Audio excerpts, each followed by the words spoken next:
Lots of changes happening in the film industry and how it functions. And now the latest is about the film Gunjan Saxena, the Kargil girl, starring, of course, Janvi Kapoor. And she is going to be the one in the spotlight now that this film is going to be released on Netflix. This follows a series of films that are going direct to digital. And to talk about this is the co-producer of this film from Zee Studios. You have the CEO of the company, Sharik Patel, joining us. Sharik, great to have you with us. Tell us about how this came to be, this entire arrangement, because this was a film that was designed for a theatrical release. Now things have changed and it's going to be released on Netflix. How did that happen? Hi Vikram, thanks for having us. Thanks for having me on. Well, I guess it happened primarily because the film was supposed to actually schedule to release originally on March 13th. We kind of shifted that dates because Suryavanshi pulled their date forward, and then Angrezi Medium came forward. So we didn't want to clash because that's our story is also essentially a father-daughter story. So as it turned out, in early Feb itself, we decided to move it to April 24th was the release date, and we had got we were gearing up for that, and then of course COVID hit, and there was. I think the first whole of March, I think all of us, were sitting and hoping that by April 13th, 14th, everything will open, and whether we release on April 24th or we come in May, we would decide. Then as the reality of the situation started hitting home, for all of us, that this is going to be out there for a bit longer. We started getting calls from OTT players because. Saying that if theaters are going to be opening, definitely not in April, maybe not in May also, maybe in June, is it something that can be can we release it online?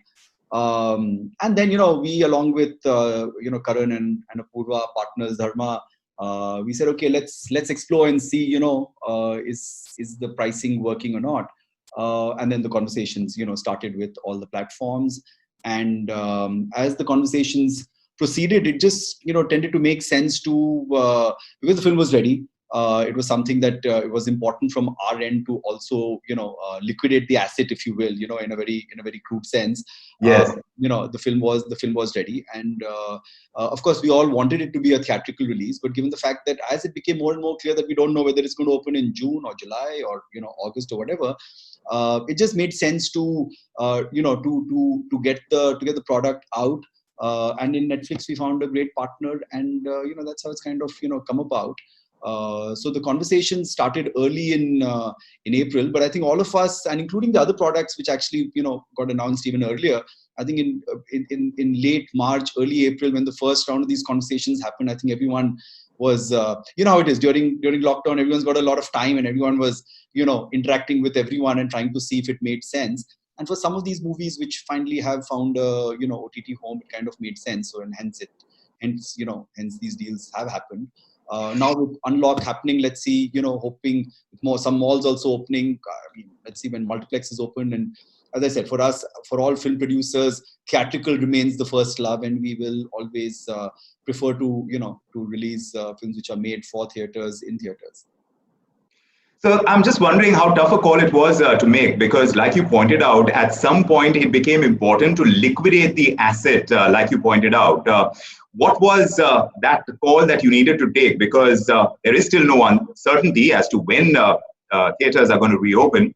And in such a kind of scenario where the uncertainty is very strong, the economics come to play in a big way. What made you decide not to wait anymore?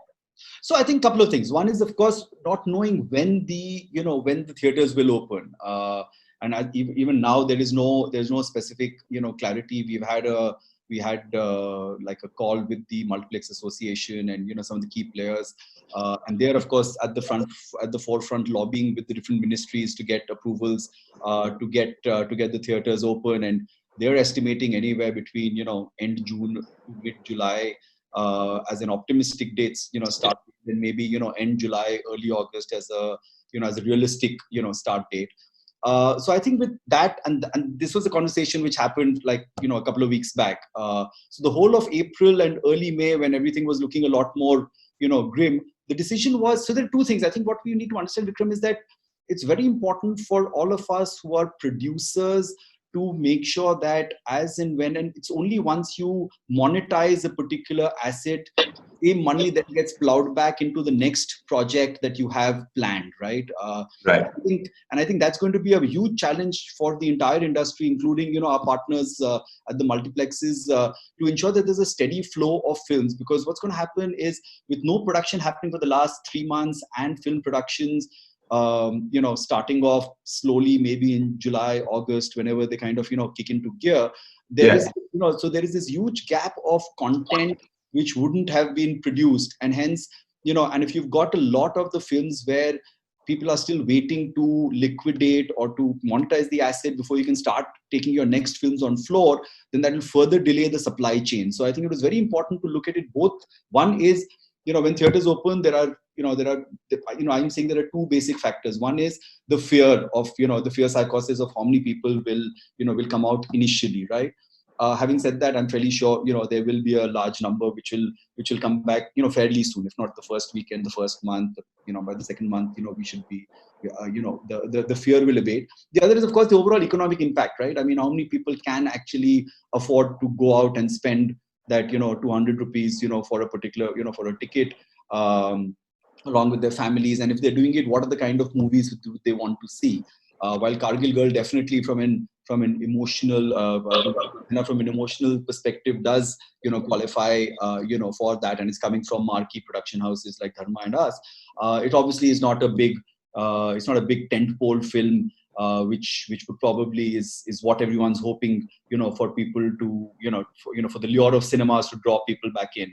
So Yes. that's where we took the decision that, you know, these are the two factors, and if there was, you know, at the right price, we did decide to, you know, find a home for Gunjan Saxena. We're very happy to partner with them. So give us a sense, Sharik, of what you mean by the right price, because when you are making a film for a theatrical audience, the theaters being the largest contributor for any film, whether it's a tentpole film or a smaller film like the one that we're talking about, The Kargil Girl, there is always not going to be complete parity in the kind of budget that you would have had for a film with what you're likely to get by removing theater out of the entire equation. So how big a hit did you have to take to go the OTT route? So I think it'll be difficult to, you know, so I mean, let me just tell you the way, and this is a bit of an open secret, the way the industry operates, is when you're preparing a budget for a particular film, and, you know, there's a certain number that you're chasing at the theaters, which is par for course, right? I mean, saying Right. that this is what I think this should do if the film is, you know, with the way the film is made up, and this is at this figure, I'm comfortable at the box office, right? Now, there are enough and more movies in the past that have over-delivered, and that's where the delta kicks in, and that's what all of us are chasing, saying that, you know, if you're chasing if 100 is something which is acceptable at the theaters for me, and if you get 150, you get a 200, which has happened in the last few years with a lot of the mid-sized movies which have, you know, over-delivered. But 100 is what is on the basis of which one does the budgeting, right? Right.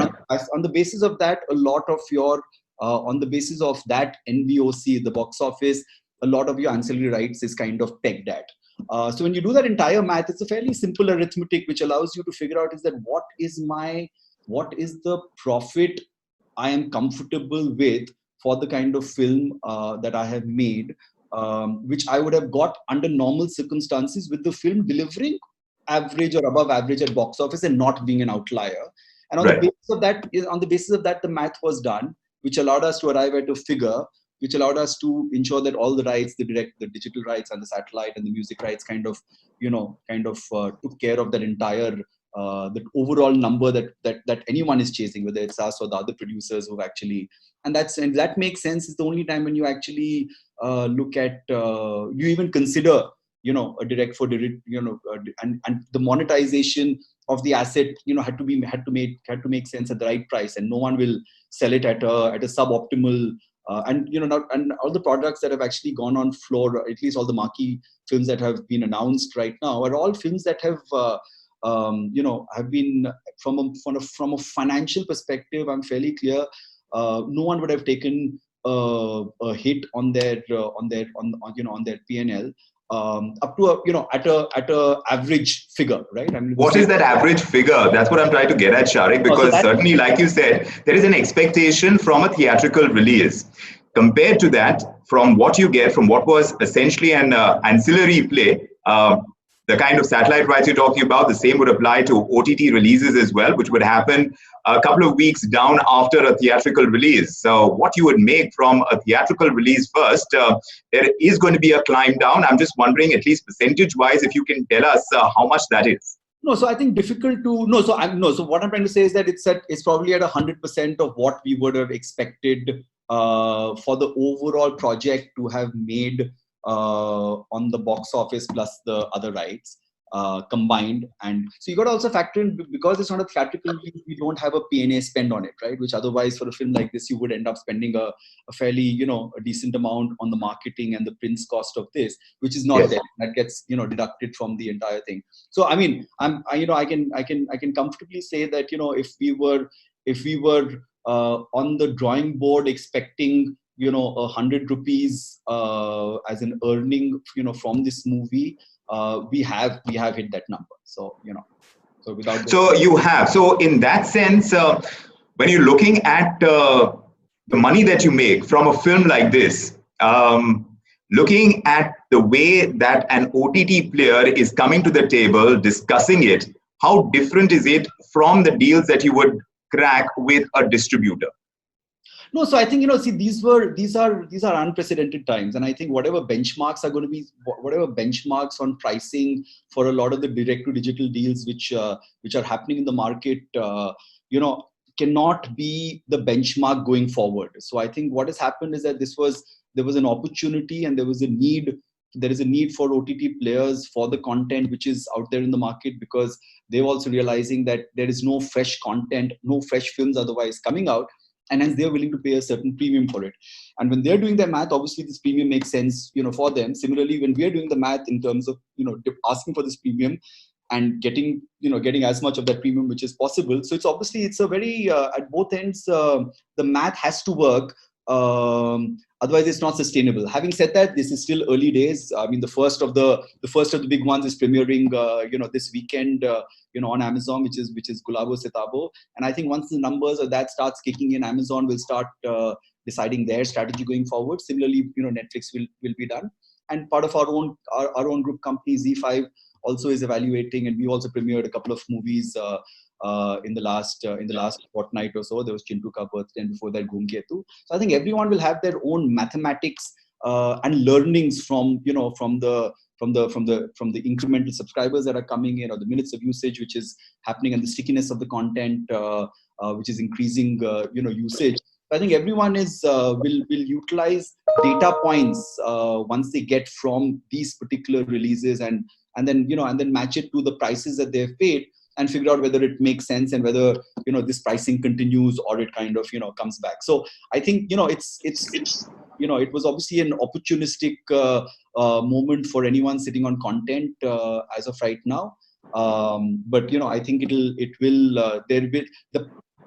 will have to continue to make business sense for both sides. As of right now, it is. I guess we'll see how July goes, August goes, September goes before we before real benchmarks on this are set. Right. Also, does it work differently when it's a co-production, and is the call to go towards an OTT direct to digital route easier or difficult when it's a co-production? Because 12th of June was another film that was lined up from Zee Studios, Khali Pili, starring Ishan Khatter. And that also now cannot go the theatrical route, obviously. So what happens to films like that as well? That too is a co-production. I'm just wondering whether the dynamics change. No, so I think, filmmaking and all decisions related to any film is always a very collaborative process with the co-producers. So whether it was Dharma with Karan and Apurva, or it is with Ali and Himanshu at Ali's company, whatever decisions are being taken are all in consultation and making sure that we are extracting maximum value for the film. Regarding Khali Pili, we still haven't taken. So Gunjan Saxena was actually a different situation because the film was ready. The censor certificate was in place. It was ready to go, right? So delivery of that literally was just doing the final mix and taking care of that. Whereas in the case of Khali Pili, when the lockdown happened, we were still 3 months away from release. So a large portion of the post production, which literally happens, and if you follow the film industry, literally on the Monday or the Friday before, everyone is how directors are. They don't like letting go of the product till they actually it's required. So there's a fair amount of post production on that, which is yet to happen. Obviously, the editor has been working during lockdown, but because the director and the editor and the producers are in different locations, we are seeing portions of it rather than the full thing as yet. Now, as with Unlock happening, we are I think this month we'll go in finalizing the in the edit, and the next 45 days will be in the final post production and everything, and then we'll take a call, because there's no reason for us to lock anything on our other movies, because they're not yet ready. So I may not want to I'll cross that bridge at the right time. Of course, the opportunities, and there are offers that we have from direct to digital for both our films, which is Kali Pili, as well as Suraj Pe Mangal Bhari, which is the other one, which is our in-house production. So we've got interest on that, which is there. But those decisions we are not taking as of right. I want to get the films ready, because both have got fair amount of post production left, and I want to getting that. And in case the theaters do open on July 1st or July 15th or whatever, there's no reason for us to not to take it to theaters first. So that decision is presently pending. So we will. So you'd rather wait and see if there is an opening, because that is obviously an optimal route.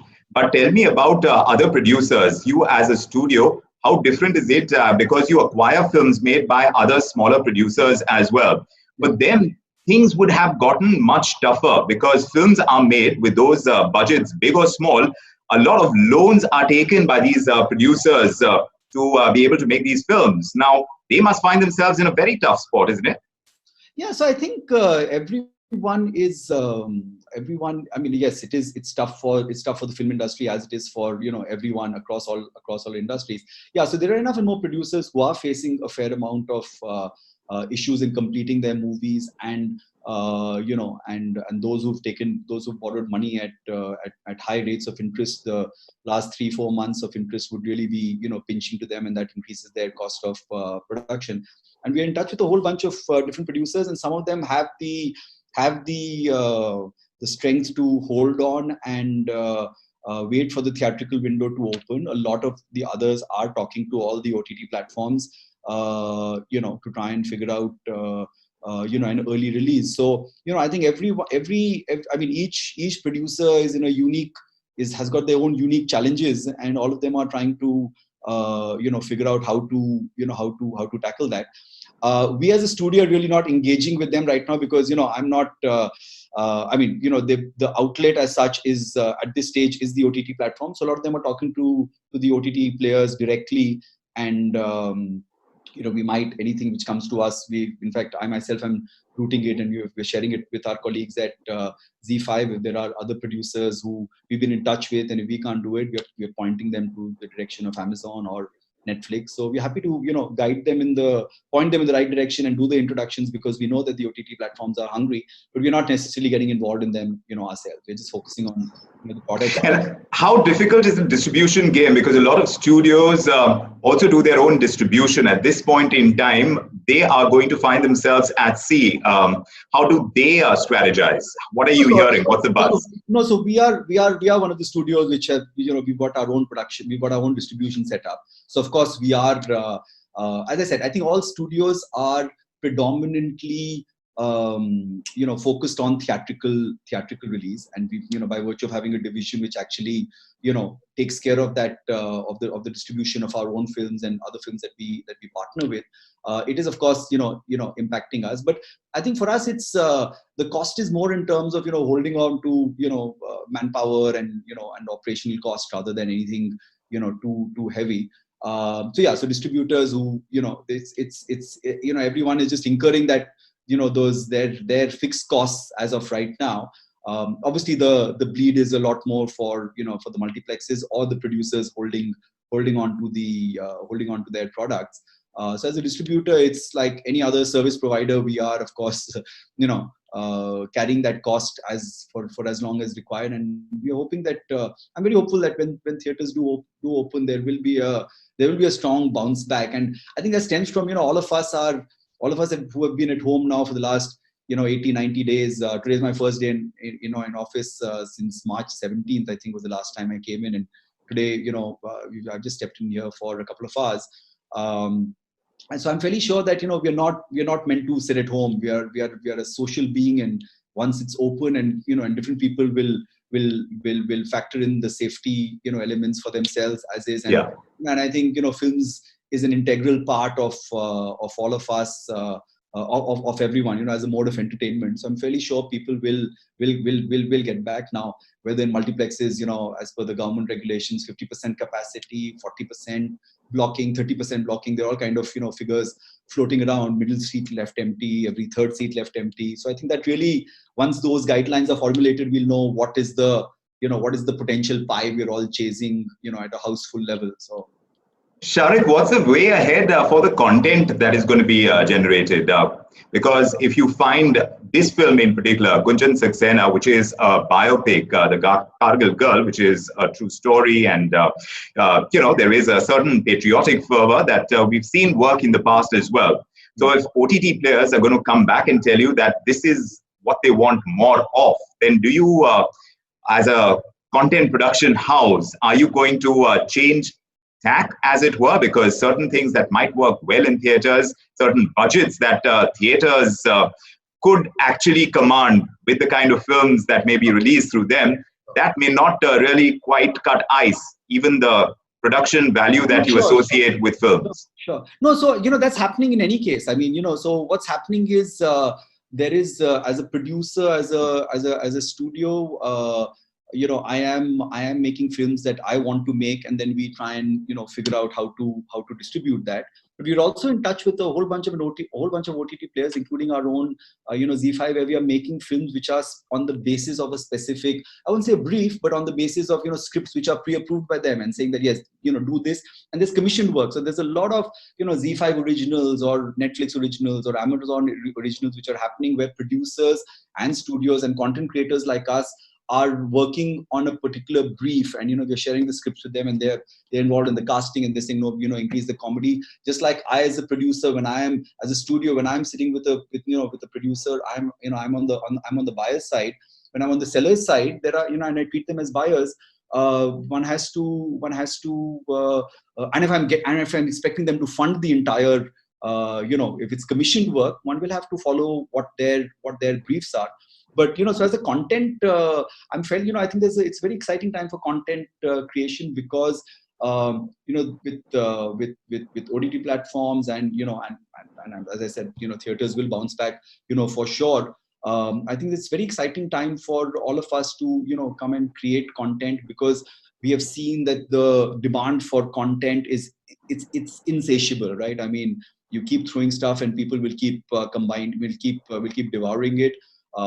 Across all languages, across all kind of formats and things like that. So I think for any content creator and all of us, and I'm sure a lot of other production houses and studios have utilized the last 3 months, very, very creatively, because whereas you might not have been meeting our creative teams and our development teams.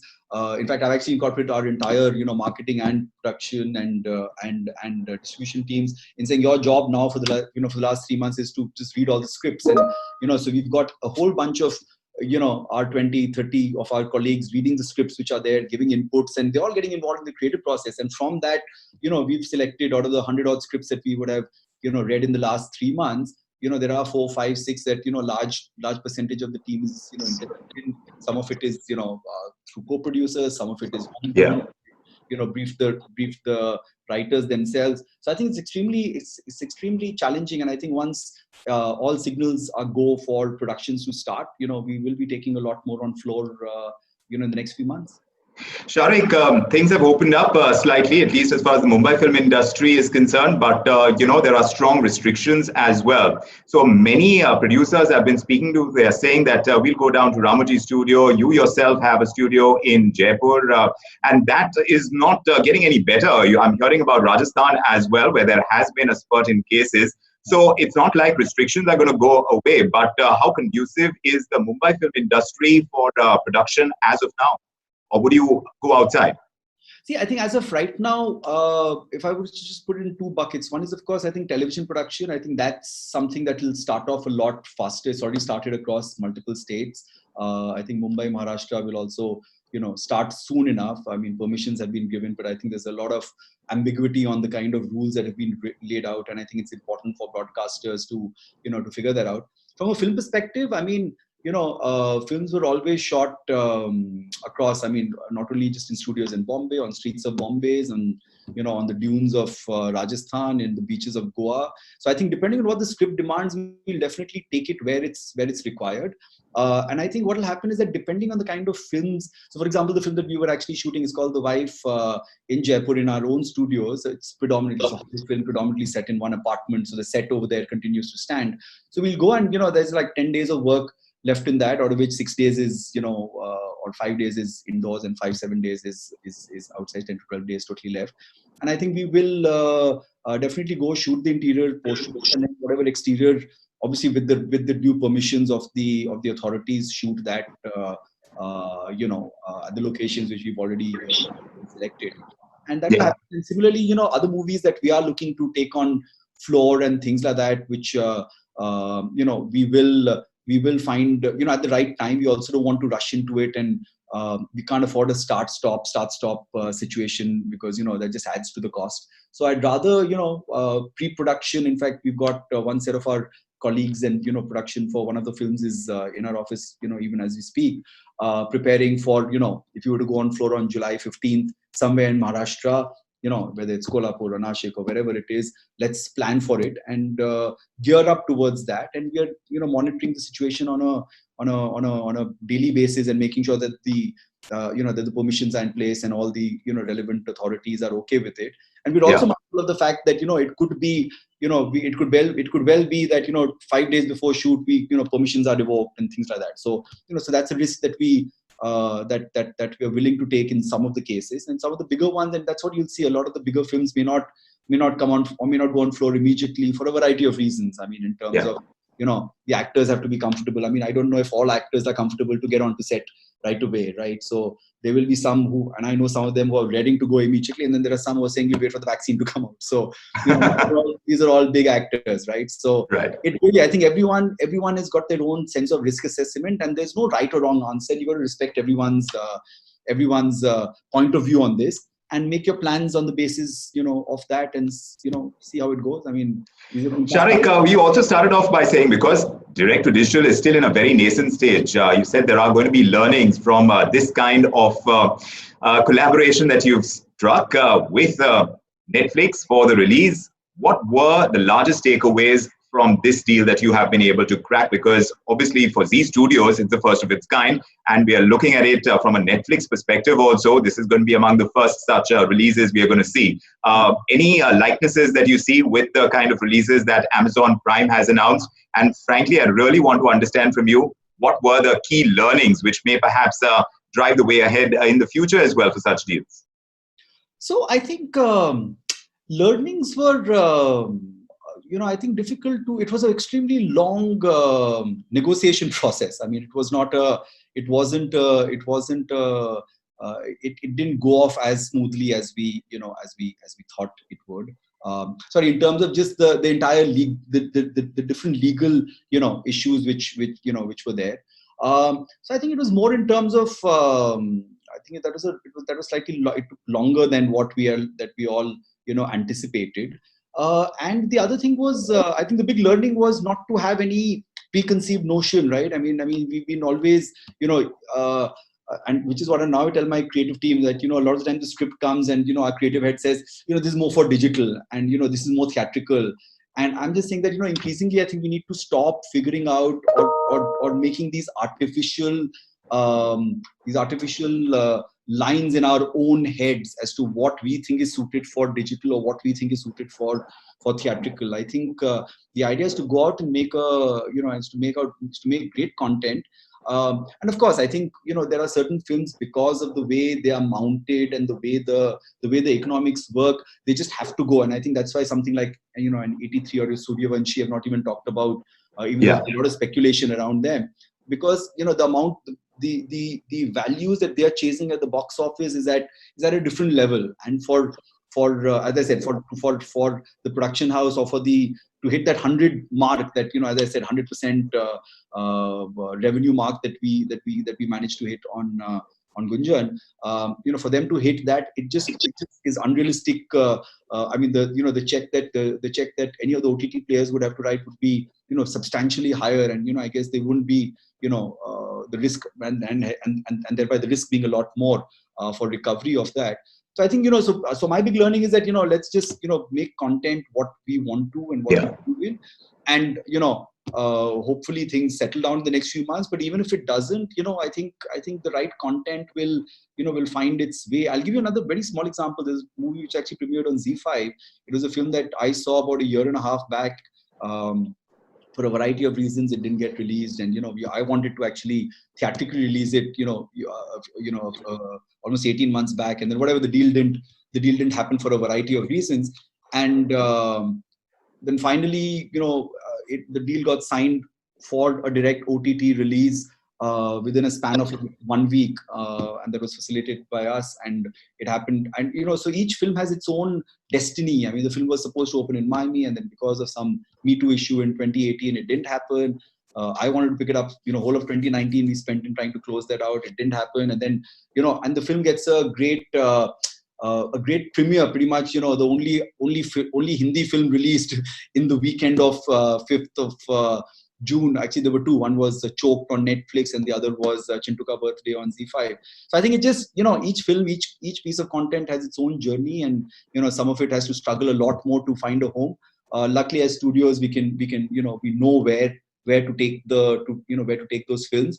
So everything that we do, we will make it, and then figure out as to whether to take it to digital or to take it to this thing, and not to treat digital, or if it's gone direct to digital as a it wasn't released theatrically. As of right now, it's always treated as a little bit of a direct to digital film, and I don't think that's really required. I mean, all the platforms are investing a lot of money in making big. Irishman, for God's sake, was a direct to digital or direct to Netflix.